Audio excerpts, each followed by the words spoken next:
Hey, gla1ve, congratulations. You're into the playoffs. Just tell me how that feels. It's your first one since IEM Cologne 2022. Yeah, that feels amazing. I mean, didn't even realize that it was that long time ago since we were at a playoff. So yeah, that feels really good. So I'm looking really much forward to playing in an arena again. I feel like we have a much better team now than we had in Cologne, even though that we also came to the semifinal back then. So hopefully we can go straight to the semifinal, win against ENCE tomorrow, and yeah, then let's see what happens. Tell me a little bit about that new team because we haven't talked to you since you added Buzz, since you added Altec. So what's that been like? Also with Device coming back, just tell me about working with this new lineup as a whole.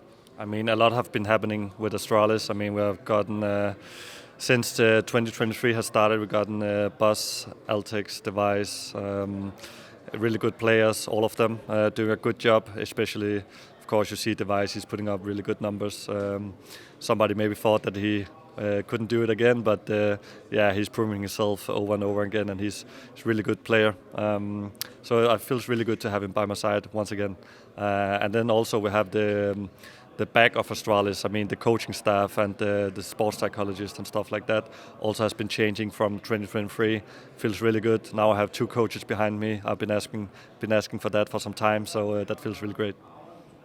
And just tell me about bringing Altex in, a pretty inexperienced player. I think Yakinder, when he was asked about bringing in players like this, he said that the gap between experienced players and this new young group of players is actually quite small nowadays. Do you agree with that?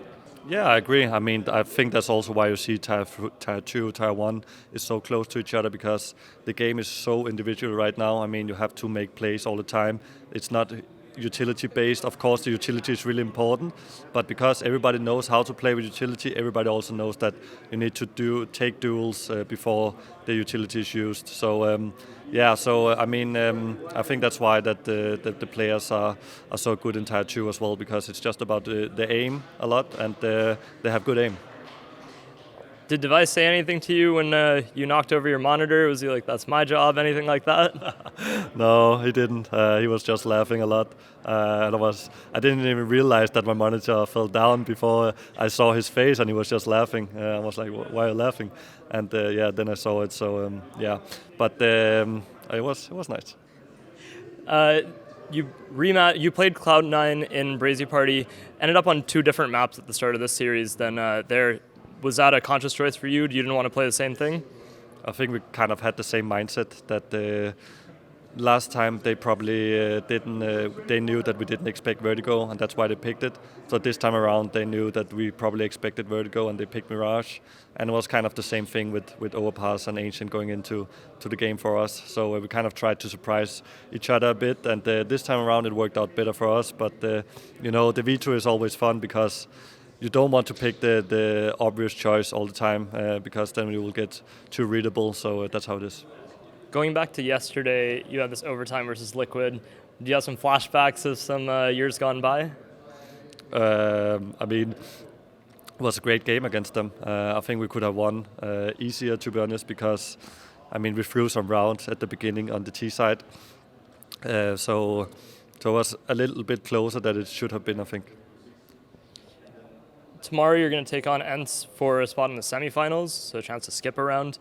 How do you feel about that matchup and being able to possibly skip a playoff match? It would be nice to go straight into the semifinals. Of course, we want to go as far as possible. I mean, if you go into the quarterfinals, it can also be nice to maybe if you're lucky, you can get like an easier opponent. I know there's no easy opponents right now, but that would be nice because then we have two new guys and stuff like that. They can warm up a bit and don't have to perform instantly in the arena.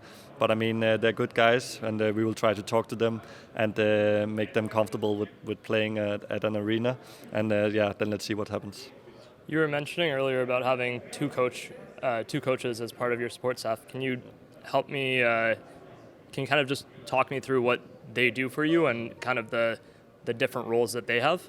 Yeah, so I mean, one of them is the main coach, and the other guy is like the analyzer, and it's HUNDEN is the analyzer, and Castle is the main coach, and they're both doing a really good job. They have a specific role set, doing different things, and they're working really great together. So for me, it's just nice to have more eyes looking at our game, and more guys helping me, because I have a lot of good things that I want to do, but sometimes I need more hands to help me out, so I don't have to do everything myself, because then it can be a little bit too much sometimes. So being able to put out some tasks for them to do is helping me a lot, and then I can have a little bit more time to focus on myself as well. Has it helped you revitalize your calling a little bit and bring it more, I guess, up to date in a way? Yeah, I think so, because I think they are helping me with giving me more time to actually watch demos, and I don't only have to think about our own game, but I can actually also use a lot of time to look at opponents and what is the meta right now and stuff like that. So I'm trying to do that a lot, and it's working out really well, and I think both of them are doing a really good job helping me out. Zipix was a longtime member of this roster. Do you feel his absence much on the server right now? I think it's tough to say. Zipix is a really calm guy. Altix is pretty good, calm as well, but Zipix is really good communicating, and I think what you see about the young guys is that they are not that comfortable with communication, so sometimes they don't say what they do. Zipix was really good with communication, and I think communication is one of the things that we can up a bit, but we are doing our best to do it and work on that. And Zipix, of course, is a great guy and a great player, and I hope all the best for him. Thank you. Thank you.